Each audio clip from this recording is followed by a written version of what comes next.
Okay, welcome. So this little demonstration is going to show you how to measure something using ImageJ. The first thing you will have to do is Google ImageJ and download it. ImageJ is available both for Macs and PCs, and I haven't heard of anybody, it's free, and I haven't heard of anybody having trouble with malware. So I think it's fine, just get ImageJ. It's already been installed on this computer, so I'm just going to go up to the search image and look for ImageJ, and here's the icon for it, a little microscope. It was produced by the National Institute of Health as software that's good to use for science. It's accurate and accepted in the field. So we'll double click on ImageJ to open it. And then we'll get this little bar here. Let me move it over so that you can see a taskbar within the program. And the first thing we need to do is within ImageJ, we need to open a file. So I'm going to go here to File, Open. And here, this is one that I have been looking at. So I'm going to open this picture. And it's come in like this.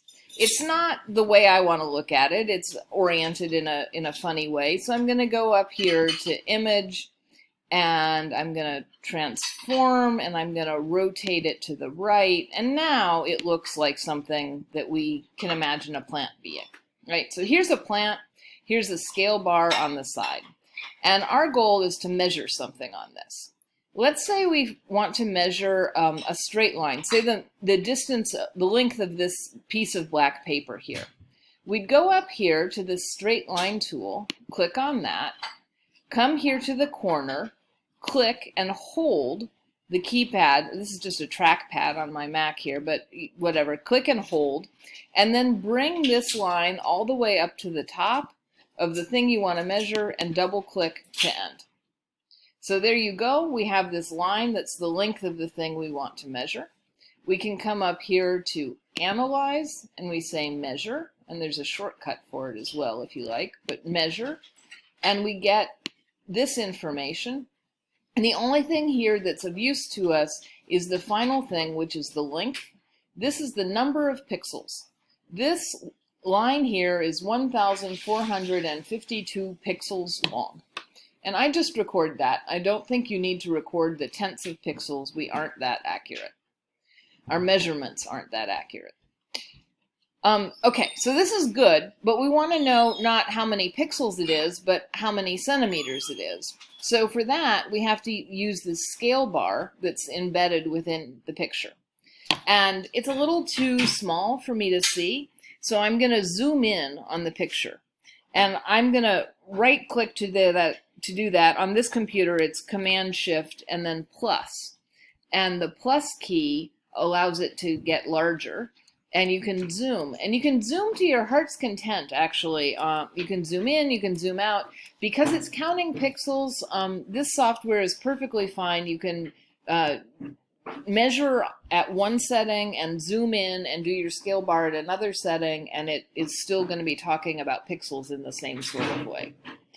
So now I want to measure my scale bar, and I'm going to come here just, let's see, there's a 3, that's convenient. I'll click here at the 3 and pull it all the way up, let's say, to the, well, 13 is there. It looks convenient, so I'm going to pull it up to the 13 and let go. Okay?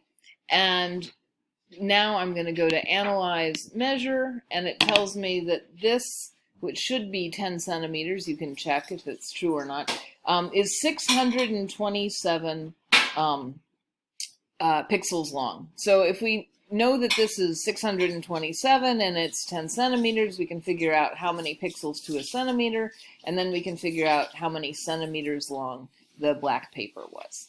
That's a fun math problem for you to work on. So that's what you do if you want to measure something that's a straight line.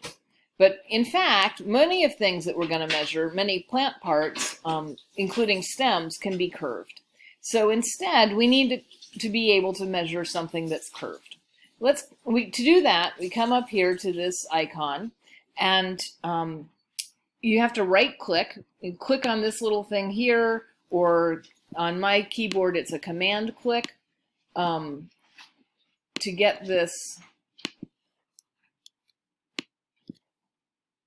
or a control click, the control click on my keyboard, to get this pull down menu. And when you have that, you indicate that you want the segmented line. Now, let's say I want to measure the perimeter of this cotyledon down here.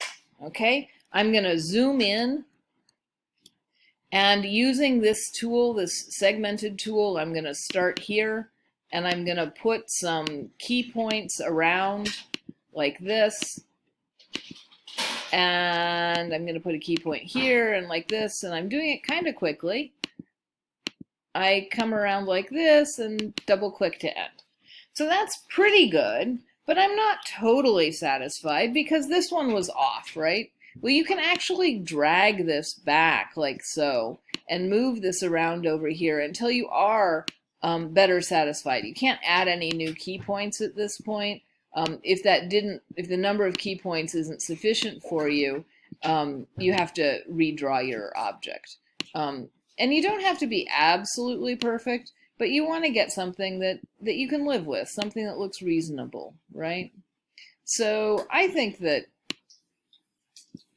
looks good enough. I can be happy with that. So now we can go to Analyze Measure, and we find out that the perimeter of this cotyledon is 456 pixels. And we can use the same scale bar, because it's the same image, to figure out how many centimeters that is. And that's all there is to it. This is a short lesson on how to use ImageJ, and you can do a lot with it. There are a lot of other tools in here, so I hope you have fun and enjoy playing around with it.